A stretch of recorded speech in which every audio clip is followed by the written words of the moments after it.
Okay, you William. can. Yeah. And have you volunteered yet? Right, we'll start here, right? Okay. Okay, so you.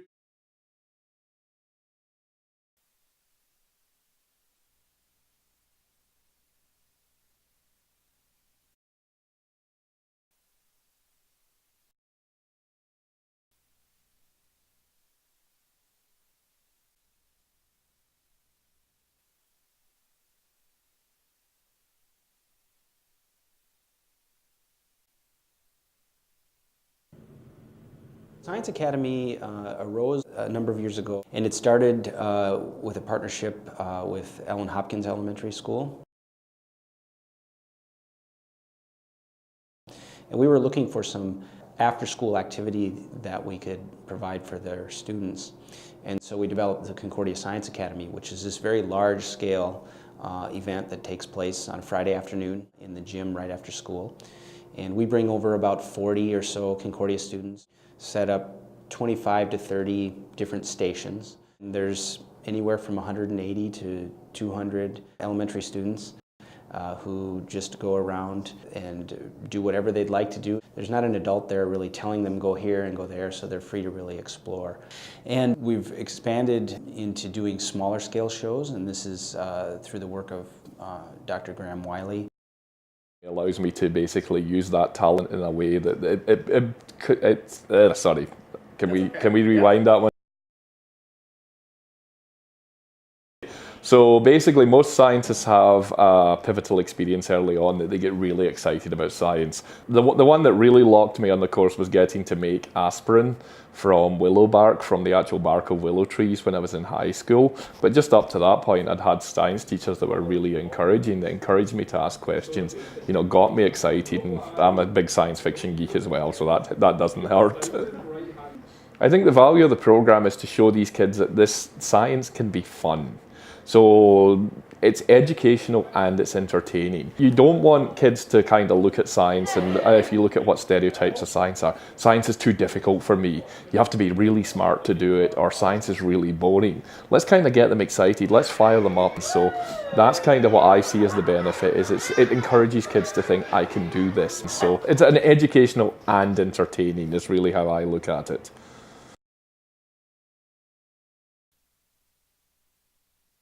And our word is survive, a very special indicator.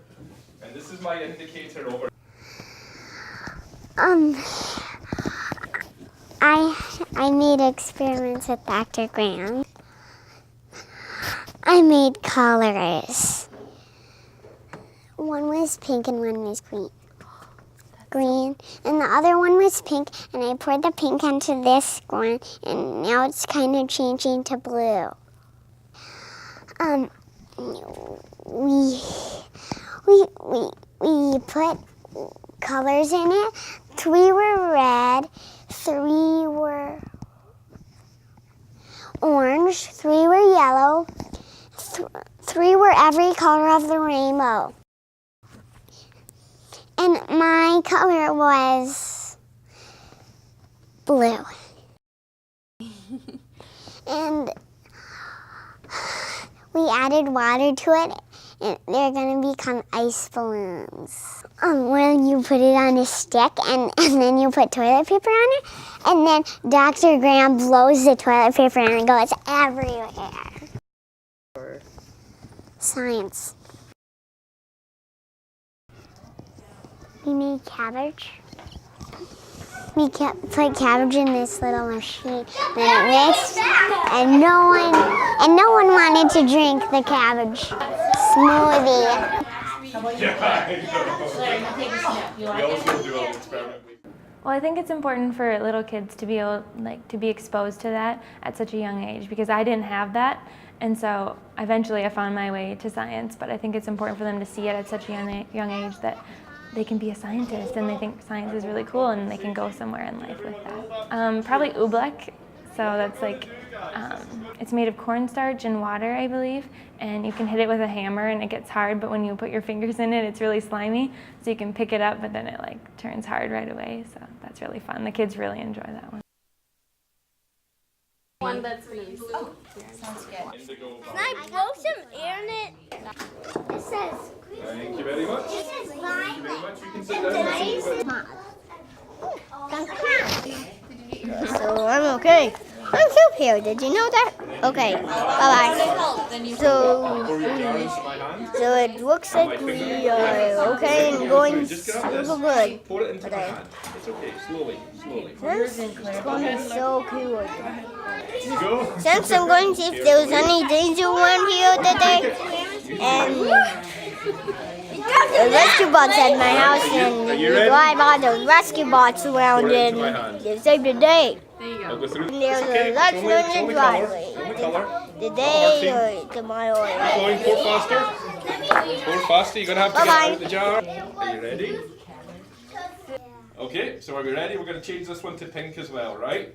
You have to concentrate here. This is important. Think pink. Think pink, okay? Are you ready?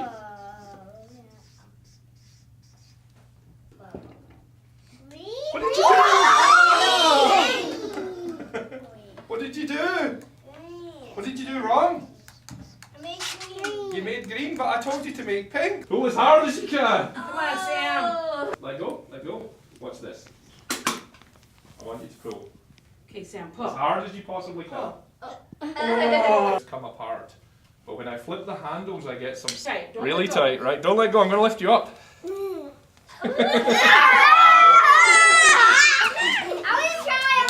hope we get a little back. Okay. Alright, are we ready? Both hands. This is what Are you ready? Tight, Nicholas, you can do it. Okay, let's just put him over here. Right, are you ready? Tight. Right, I think Micah, we're going to put her over here. Alright, we're going to lift you up, and we're going to put you, whoa, you okay? Wow. And we get to pick what color it is going to Okay, you're be. the And mine was green.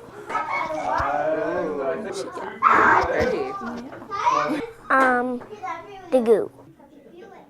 Here's a what, be careful with Because we get to pick what color it gets to The be. last color is purple. Okay, here we go. Here's our The last worms. one.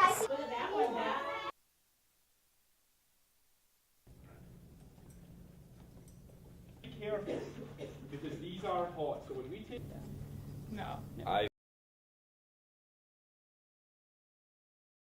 a lot of teachers aren't really getting kids excited in the sciences in the public schools, and I kind of had the same experience. But ever since a very young age, I had been watching Animal Planet and Discovery Channel, and it just fascinated me. The science of life was the one that got me most excited because it is so complicated.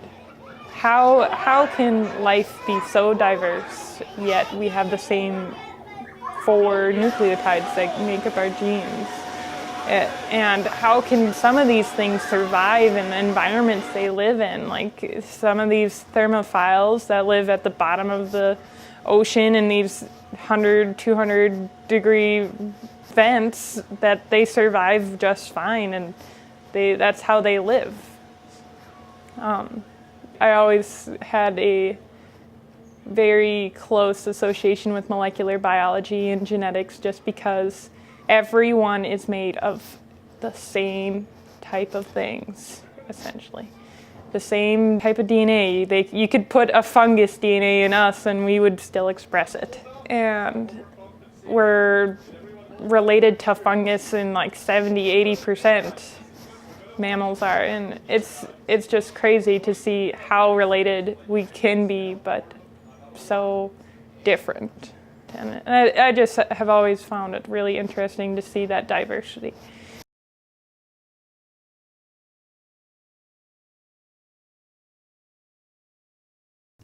No, I need a cowgirl. Unless my science Spider-Man and Batman and all of them. right? So what I'm are a you guys doing next? I'm a doctor.